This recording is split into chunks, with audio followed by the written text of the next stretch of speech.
नमस्कार दोस्तों।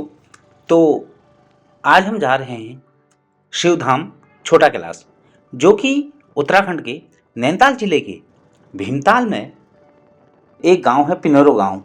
उसकी पहाड़ी पर स्थित है।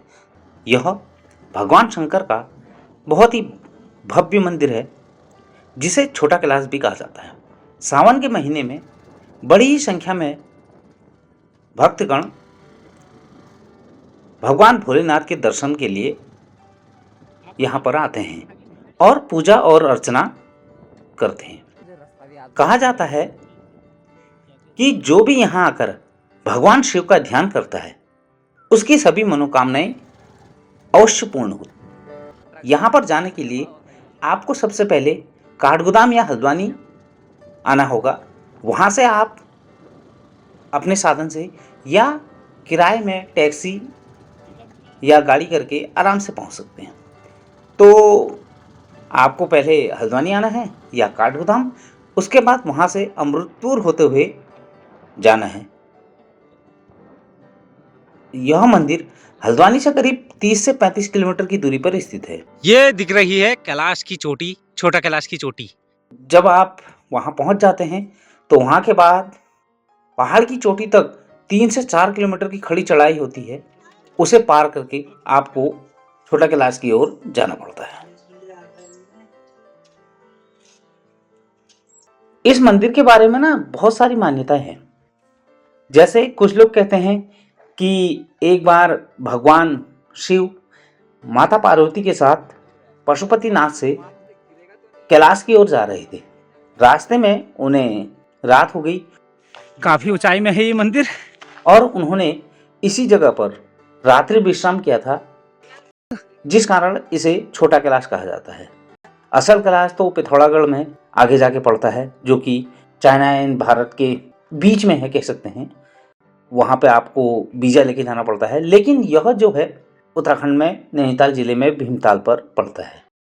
दूसरी मान्यता यह है कि शिव पार्वती विवाह के बाद महादेव ने एक दिन के लिए इस जगह पर विश्राम किया था। तभी से भक्तों की आस्था इस जगह पर बनी हुई है। कुछ लोगों का यह भी मानना है कि महादेव ने इसी स्थान पर बैठकर राम और रावण के बीच का युद्ध देखा था।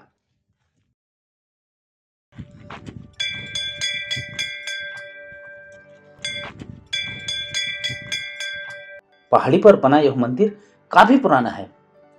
यह कब बना, फिलहाल इसकी कोई जानकारी नहीं है।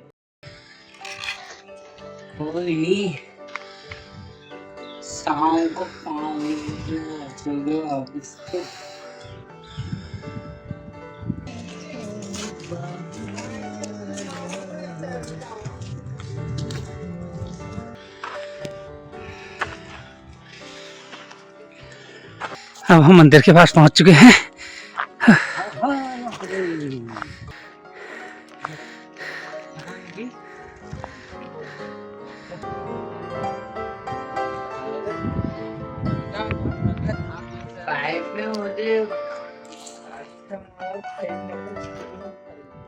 तो हम शिवधाम छोटा कैलाश पर पहुंच चुके हैं। पहले यह मंदिर बहुत छोटा था, लेकिन अभी थोड़ा जीर्णोद्धार करके इस मंदिर को थोड़ा बड़ा बनाया गया है और चारों तरफ चार दीवारी की गई हुई है। वैसे यह मंदिर खुला हुआ है और जिसमें एक भव्य शिवलिंग स्थापित है।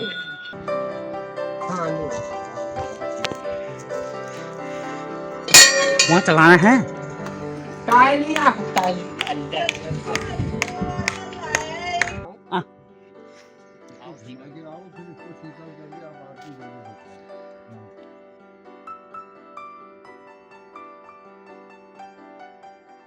चारों तरफ चार दीवारी की गई हुई है।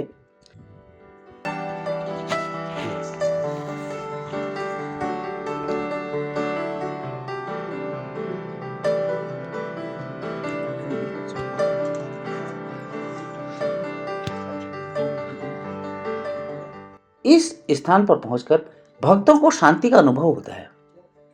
यहाँ का शांत वातावरण, यहाँ पहुंचने पर आपको जो थकान लगती है ना, वो सारी थकान मिटा देता है। यहाँ से चारों ओर पहाड़ी का नज़ारा भी बेहद सुंदर दिखाई देता है। महाशिवरात्रि के दिन काफ़ी भीड़ लगती है, लेकिन हम इस शिवरात्रि को वहाँ जा नहीं पाए, तो उसके करीब 3-4 दिन बाद हमारा वहाँ जाना हुआ और हमने कहा कि भगवान भोलेनाथ के दर्शन किए जाएं, और हमने वहाँ पर भगवान भोलेनाथ के दर्शन किए। ये है छोटा कैलाश शिव मंदिर। देखो कितनी ऊंचाई पे ये मंदिर है। अमृतपुर से जो रास्ता जाता है ना, वो काफ़ी प्राकृतिक सौंदर्य से भरपूर है। पहाड़ी रास्तों से होते हुए आपको पक्षियों का कलरव सुनाई देता है, जो कि बहुत ही अच्छा लगता है। रास्ते में जो गांव पड़ते हैं ठेठ पहाड़ के परिवेश को रस देते हैं। जब आप आगे को जाते हैं तो यहाँ पर 1-2 दुकानें आपको मिल जाएंगी। वहाँ पहुँचने से करीब 1-2 किलोमीटर पहले ही वहीं पे आपको खाने पीने का सामान मिलेगा और चाय मैगी वगैरह मिल जाएगी। यहाँ पर जो भी भक्त आते हैं और उनकी मनोकामना जब पूर्ण हो जाती है तो वो श्रद्धालु यहाँ पर घंटी और चांदी के छत्र। ये शिवधाम की सबसे ऊंची चोटी पर हम हैं। यह है बाबा की कुटिया शिवधाम की। कैलाश धाम में श्रद्धालुओं का पुनः आगमन के लिए हार्दिक अभिनंदन है।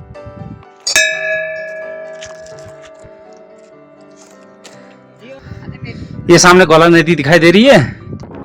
यहाँ पर एक जलकुंड भी है जिसे पार्वती कुंड के नाम से जाना जाता है, जो आजकल तो सूख गया है, लेकिन बरसात आने पर यह पूरी तरह से भर जाता है।